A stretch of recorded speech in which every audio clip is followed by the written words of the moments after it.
Hello दोस्तों, नमस्कार। स्वागत है आप सभी का एक बार फिर से। आई चलते हैं बिहार सुबह की ताज़ा खबरों की ओर। लेकिन उससे पहले अगर आपने अभी तक इस चैनल को सब्सक्राइब नहीं किया तो कर ले, जिससे कि आपको बिहार सुबह की ताज़ा खबर रोजाना मिलती रहे।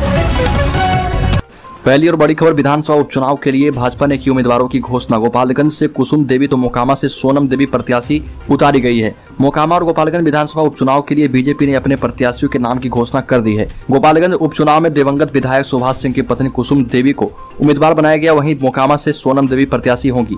सोनम देवी ललन सिंह की पत्नी है। ललन सिंह ने कल ही जेडीयू छोड़कर बीजेपी का दामन थामा है। ललन सिंह को सूरजभान सिंह का करीबी भी बताया जाता है।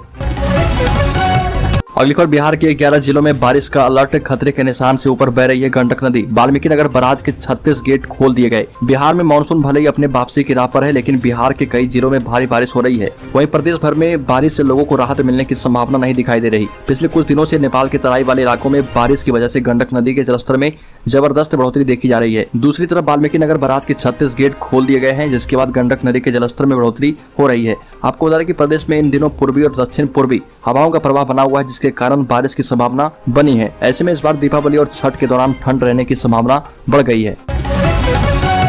अगली खबर, तेजस्वी यादव के भाषण में पार्टी का अंदरूनी कला छलका। उप मुख्यमंत्री तेजस्वी यादव ने कहा कि एक बात समझने की जरूरत है कि हो सकता है कि हम सबको खुश ना रखें, हो सकता है कि हम भी सबसे खुश ना हों, लेकिन जो बड़ी लड़ाई है उसमें सब लोग जो जहां बैठे हैं सभी साथी हैं। हम लोग एक टीम की तरह काम करें। मेरा उससे नहीं बनता, हमें आप पसंद नहीं, आपको हम पसंद नहीं, या ह्यूमन नेचर है और इसे बदला नहीं जा सकता। हम सभी से हाथ जोड़कर कहेंगे कि एजेंडा को मत बदलिए। हम लोग एक बड़ी लड़ाई 2024 की लड़ने जा रहे। हमको सभी का सहयोग चाहिए। हम देश को बचाने की लड़ाई लड़ रहे। कहीं छोटी मोटी बातें होने से पूरा एजेंडा ही चेंज हो जाता है और हमको डिफेंसिंग होना पड़ता है। अगली को, निजी कार्यक्रम में गोपालगंज पहुंचे बीजेपी सांसद मनोज तिवारी। कहा कि दूसरे धर्म को गाली देना दुखद। गोपालगंज के भोरे प्रखंड के मूड़ाडी गांव में निजी फर्नीचर एवं इलेक्ट्रॉनिक मॉल का उद्घाटन करने भाजपा सांसद मनोज तिवारी पहुंचे। इस दौरान मौके पर मौजूद लोगों ने उनका भव्य स्वागत किया। वहीं सांसद मनोज तिवारी ने फीता काटकर मॉल का उद्घाटन किया। साथ ही उन्होंने एक सभा को संबोधित भी किया। इस दौरान उन्होंने पत्रकारों से बात हुए कहा कि यहाँ से हमारा पुराना रिश्ता है और संगीत के मार्फत और फिल्मों के लिए भी यहाँ पर आते रहे। कई बार राजनीतिक रूप से आना होता है, लेकिन आज की यह यात्रा व्यक्तिगत यात्रा है। आम आदमी पार्टी के मंत्री के द्वारा हिंदू देवी देवताओं की पूजा नहीं करने को लेकर की गई शपथ पर कड़ा प्रहार करते हुए कहा कि यह बहुत ही दुखद बात है। संविधान कहता है कि हर धर्म समान है। हर धर्म के लोग अपने अपने धर्म का प्रचार प्रसार और गुणगान कर सकते हैं, लेकिन दूसरे धर्म को गाली दें, इसे न सिर्फ संविधान और न ही यहाँ के लोग स्वीकार करते हैं। बिहार की धरती बोधगया, जहाँ पिंडदान करने सभी लोग पहुंचते हैं और दर्शन भी किया जाता है। मनोज तिवारी ने कहा कि एक अंतर्राष्ट्रीय साजिश है जिसमें आम आदमी पार्टी शामिल है। इन लोगों पर कानूनी कार्रवाई करनी चाहिए। सभी हिंदुओं को तोड़ना चाहते हैं। अगली खबर, बिहार के सीएम नीतीश कुमार और चुनावी रणनीतिकार प्रशांत किशोर के बीच जुबानी जंग शुरू हो गई है। नीतीश कुमार ने पीके पर भाजपा एजेंडे पर काम करने का आरोप लगाया तो प्रशांत किशोर ने भी अगले ही दिन पलटवार किया और प्रशांत किशोर ने कहा कि अब नीतीश कुमार की उम्र हो चली है, जिसकी वजह से वो कुछ भी बोलते हैं और करते हैं। अगली खबर, दिल्ली में आरजेडी कार्यकारिणी की बैठक में लालू यादव के लाल तेजप्रताप से गाली गलौज। तनाव में बेहोश हो गए श्याम रजक। राष्ट्रीय जनता दल की राष्ट्रीय कार्यकारिणी की बैठक में लालू प्रसाद यादव के बड़े बेटे तेजप्रताप यादव ने हाई वोल्टेज ड्रामा खड़ा कर दिया। दिल्ली में हो रही इस हाई लेवल बैठक में उनकी पार्टी के राष्ट्रीय महासचिव श्याम रजक से भिड़ंत हो गई। बैठक से निकलकर तेजप्रताप यादव ने उन पर बहन की गाली देने का आरोप लगाया। हालांकि श्याम रजक ने कहा कि उनकी अपनी पार्टी वो जो चाहे आरोप लगाए। इसके बाद तनाव में वो बेहोश हो गए। मिली जानकारी के मुताबिक बैठक में सांप्रदायिकता के खिलाफ कोई समझौता नहीं करने का संकल्प पारित किया जाएगा। साथ ही बीजेपी के खिलाफ सभी मतभेदों को भुलाकर विपक्षी एकजुटता का आह्वान भी किया जाएगा।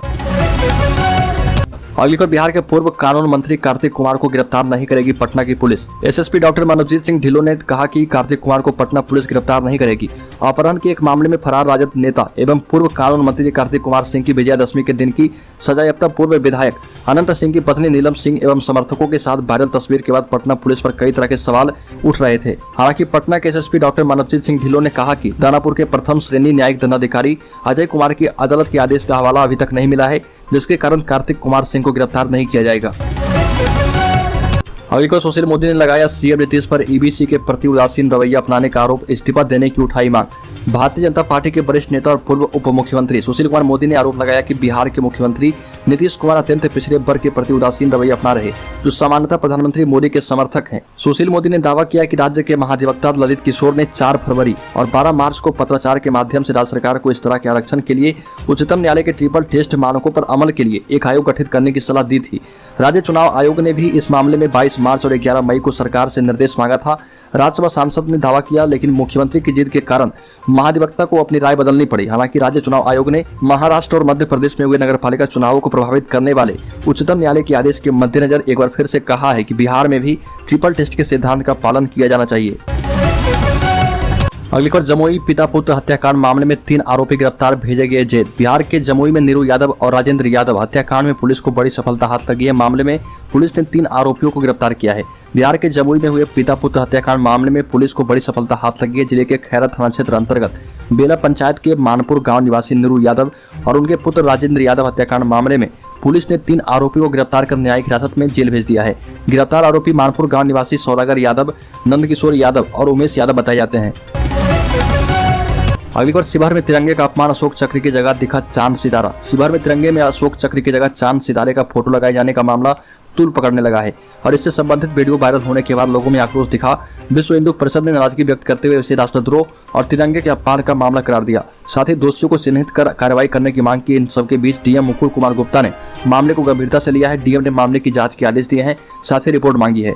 जांच की जिम्मेदारी एसडीओ मोहम्मद इश्तियाक अली अंसारी और एसडीपीओ संजय कुमार पांडे को दी गई। डीएम ने दोषियों के खिलाफ सख्त कार्रवाई करने की बात कही है। अगली खबर, पटना में शुरू हो गई छठ की तैयारी। घाटों पर गंगा का जलस्तर घटने का इंतजार, प्रशासन ने शुरू किया है अपना काम। पटना में छठ महापर्व की तैयारी शुरू कर दी गई है। छठ के लिए गंगा घाटों की जिला प्रशासन के द्वारा 20 टीमों ने निरीक्षण किया है। टीम में नगर निगम जल संसाधन विभाग के अलावा अन्य पदाधिकारी शामिल थे। एलसीटी राजापुर पुल और पहलवान घाट, बास घाट, कलेक्ट्रेट घाट, महेंद्रू घाट जलमग्न है। रास्ते में भी पानी में डूबे हैं। अक्टूबर माह के अंत में छठ महापर्व होना है। नगर आयुक्त अमनेश कुमार परासर नासरीगंज घाट से एनआईटी घाट तक निरीक्षण कर चुके हैं। नगर आयुक्त ने निर्देश दिया कि गंगा पाथवे वाले घाटों को तैयार किया जाए। नासरीगंज पाटी पुल और घाट को तैयार किया जा रहा है। निरीक्षण में पाया गया कि दीघा घाट पर भी छठ महापर्व कराया जा सकता है। अगली खबर, आईआरसीटीसी ने लॉन्च किया beautiful Bihar tour package. Bodhgaya से दरभंगा तक सस्ते में घूमने का है मौका। आपको बता दें कि इसमें आपको बिहार में बोधगया, सीतामढ़ी और दरभंगा जैसे हिस्टोरिकल जगहों पर घूमने का मौका मिलेगा। ये tour air conditioned 3A coach में 4 दिन और 5 रातों का होगा, जो कि आईआरसीटीसी ने जारी किया है। सोमवार को हावड़ा में पूरा होगा। आईआरसीटीसी के group general manager Zafar Alam ने बताया कि बिहार में टूरिज्म की असीम संभावनाओं को देखते हुए पहली बार beautiful Bihar tour package launch किया गया है।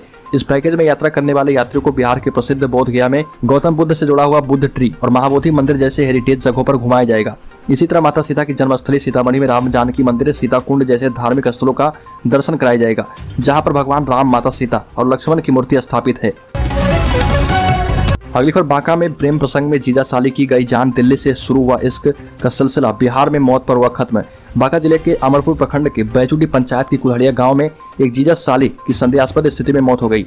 दोनों के बीच नाजायज संबंध थे। 1 साल पहले साली अपनी बहन की बीमारी में देखभाल के लिए दिल्ली रहने गई थी। इस दौरान जीजा का साली पर दिल आ गया। दोनों में गहरे प्रेम संबंध बन गए। बात पत्नी को पता चली तो उसने विरोध किया। पत्नी 3 से 4 महीने पहले भागलपुर रहने आ गई। वहीं तबीयत फिर से बिगड़ने की सूचना पाकर जीजा साली भागलपुर आए और जहां पर रविवार को दोनों ने जहर खाकर खुदकुशी कर ली।